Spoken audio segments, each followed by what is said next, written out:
That means that I and my siblings, we were literally like born and raised at Pacific. And like literally I'm the baby in that picture over there.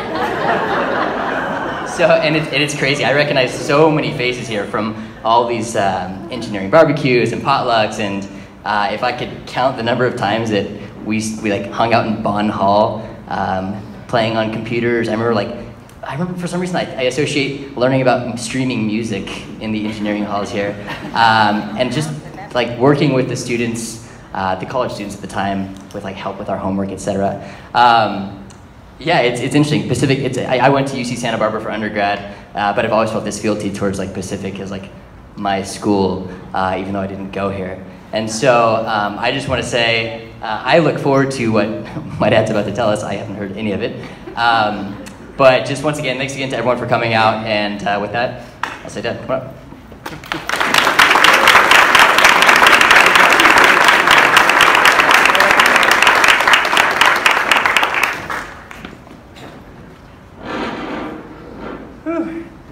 A little bit more emotional than I was expecting, I guess. So, according to this book, writing the history of University of Pacific Pioneer Parish, the School of Engineering and Computer Science was founded in 1958, and so was I. And it's interesting that as I think back through my childhood and those earlier formative years, it's almost like there was some mystical force in play there that was sort of guiding me through life experiences, preparing me to have the most fulfilling possible career that I could have at Pacific. It's been an amazing journey. As Dr. Fernandez wrote in an email to some of you, life was really different here in the early 80s. It was, of course, way before the internet and email. My job was I was a coordinator for the Cooperative Education Program, and so we would send bundles of resumes out to employers all across the country. And so with each cover letter that we did, we literally had to stick a new piece of paper into the typewriter and to start typing from scratch. The date, dear such and such, much of the verbiage was the exact same verbiage, but there was no way to sort of do it again each time. This was even before the days of whiteout. We had these little white paper pieces that we could stick in there to kind of white out that mistake.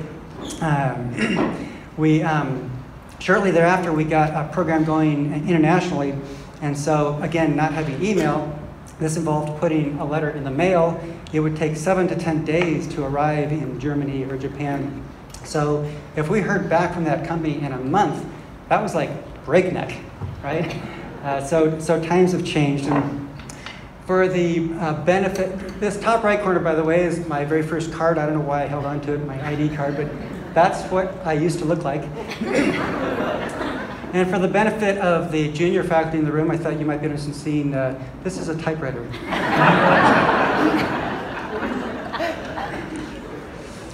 So maybe the most exciting part of this evening for me is I think that every single person who was a chair or a big leader in the School of Engineering and Computer Science when I came is here.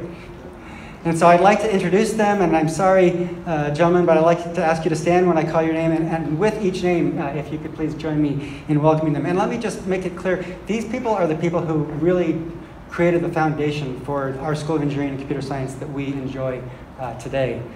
So, in no order here, Dr. Hamernick, Chair for the Civil Engineering Department and Interim Dean for Law.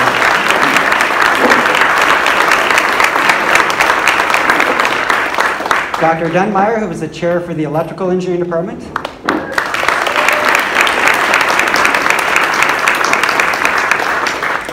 Dr. Morgulai, who was the Chair for the Engineering Management Program. Dr. Schrader, who is an electrical engineering professor, and to this day, alumni always ask us about how he's doing. Dr. Turpin, who is chair for electrical and computer engineering department and also interim dean. Dr. Fletcher, who is the chair for the civil engineering department. and Dr. Pijak, who started the mechanical engineering program. Chair.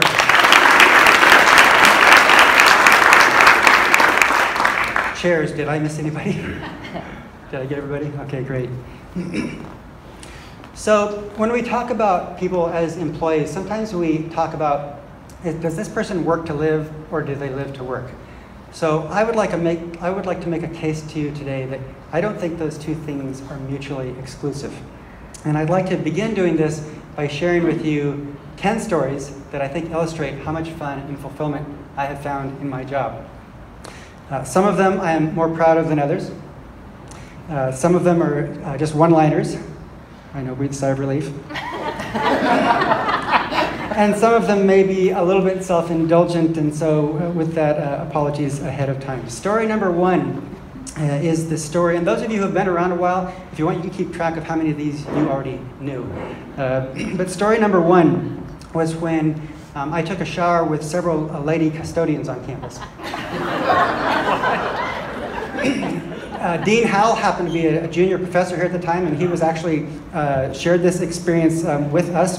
But my first 20 or so years here, I played tennis at lunchtime with several people who are in this room, basketball with others who are in this room, racquetball with others who are in this room, and all of us would generally descend into the locker room at 1 o'clock to hit the showers and get back to work.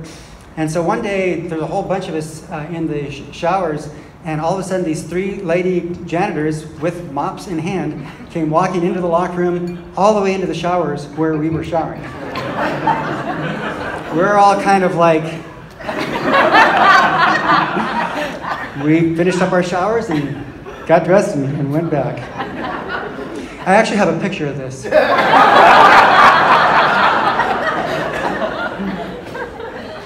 Story number two was the time that I threw a surprise birthday party for myself.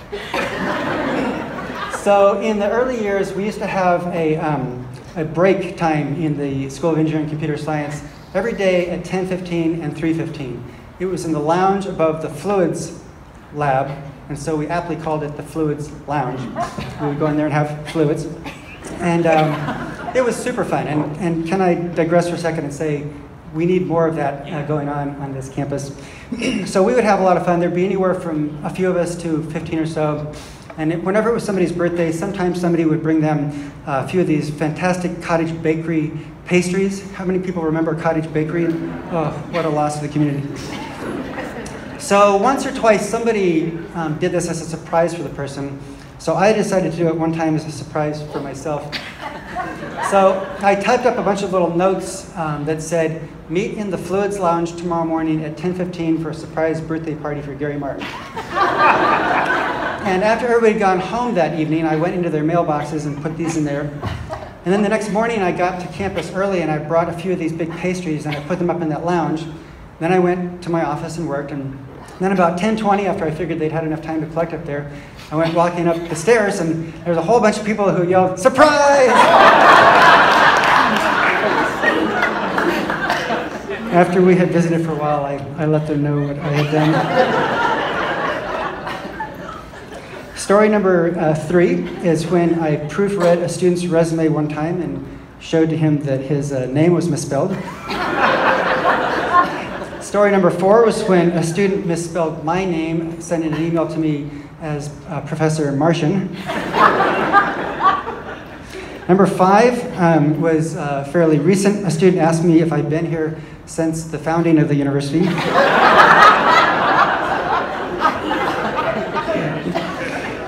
Story number six is in the middle of a graduation ceremony one time.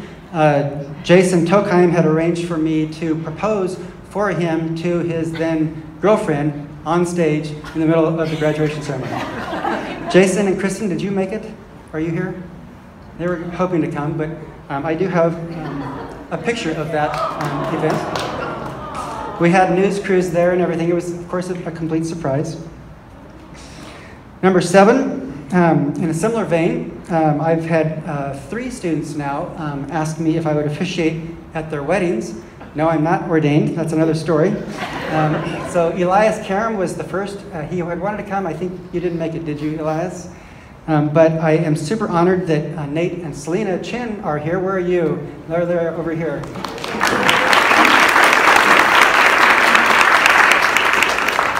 So this first picture is of me officiating at Elias's wedding, and then the second picture, just this year, at Nate and Selena's, on the beach right by the Golden Gate Bridge there, with quite a lot of wind, but it was super fun. Story number 8 was when somebody pointed out to me that with my beard at the time and my hairstyle, I resembled Steve Jobs quite a lot. And so for the first time in my career, I dressed up on Halloween.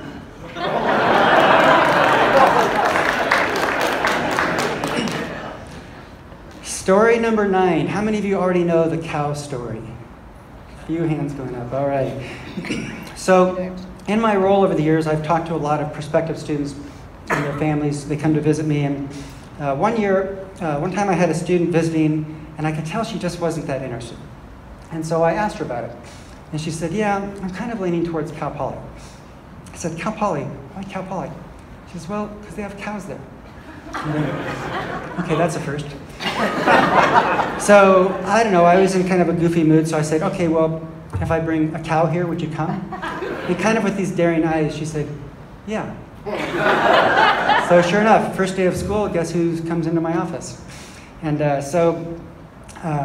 admin at the time walked on water, Peggy Schubert. Peggy wasn't able to come, she's out of town. But I asked Peggy, Peggy, can you go find me a cow? And poor Peggy, she came in 2 or 3 times. Gary, I just can't find a cow. Peggy, could you just make a couple more phone calls? So all of a sudden one day she comes bouncing in and says, Gary, I found a cow. And it's in fact the first place dairy cow from the state fair. And so we arranged for this farmer to bring his cow on Tara's birthday. And then we sent word to Tara, Dr. Martin needs to see you at 10 o'clock this morning. It happened to be Halloween, so all the students were dressed up, including Tara as a belly dancer. And we had news crews there, secretly again. And so it was super fun showing her cow. This cow was full of milk. And so for the next 2 hours, this farmer was giving students and faculty lessons on how to milk the cow and letting them take turns milking the cow.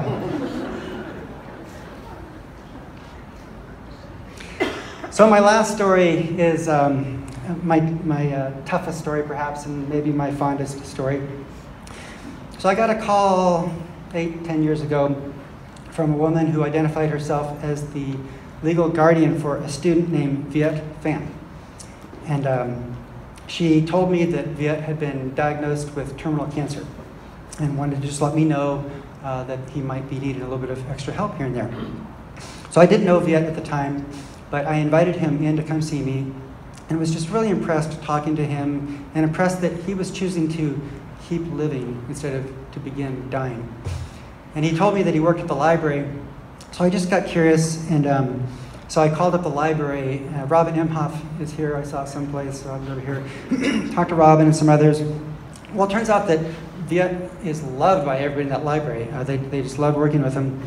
And so a little bit later, Viet became ill enough that he wasn't able to keep going to school. And so Robin and I and some others got the idea that we would stage a mock graduation ceremony for him.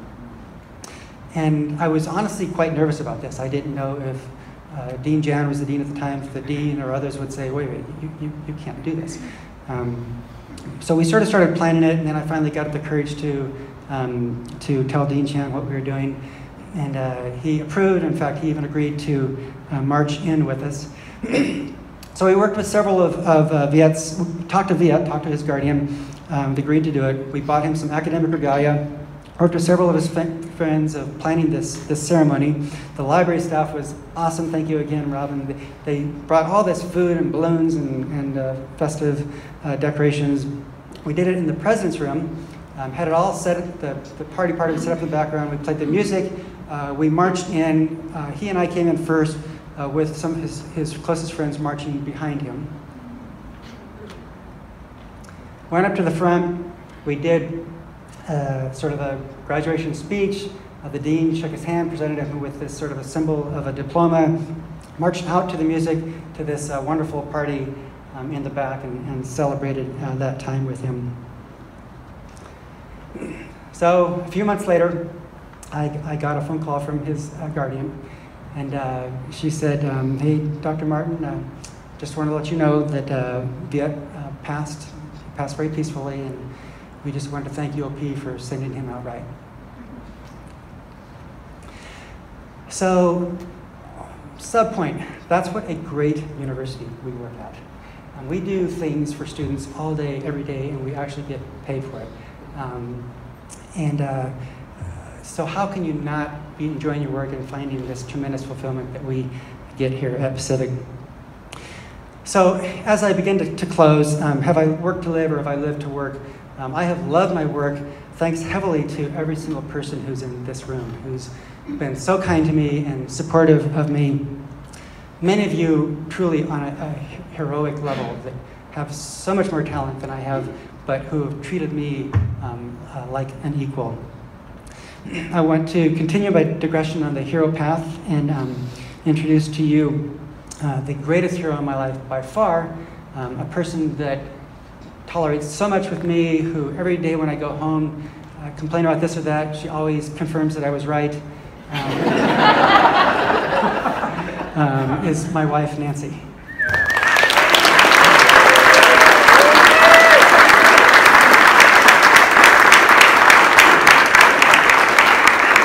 And right behind her on that hero chart are my children. Eric introduced my children to you already, Eric and Katie and Will. This whole idea, by the way, was Katie's idea. It was her initiative, much of her planning. Katie, I thank you so much, especially. And then on that same chart, the support I get and love I get from my sisters. My sister Linda came all the way up from Los Angeles for this. Wave, Linda. Thank you.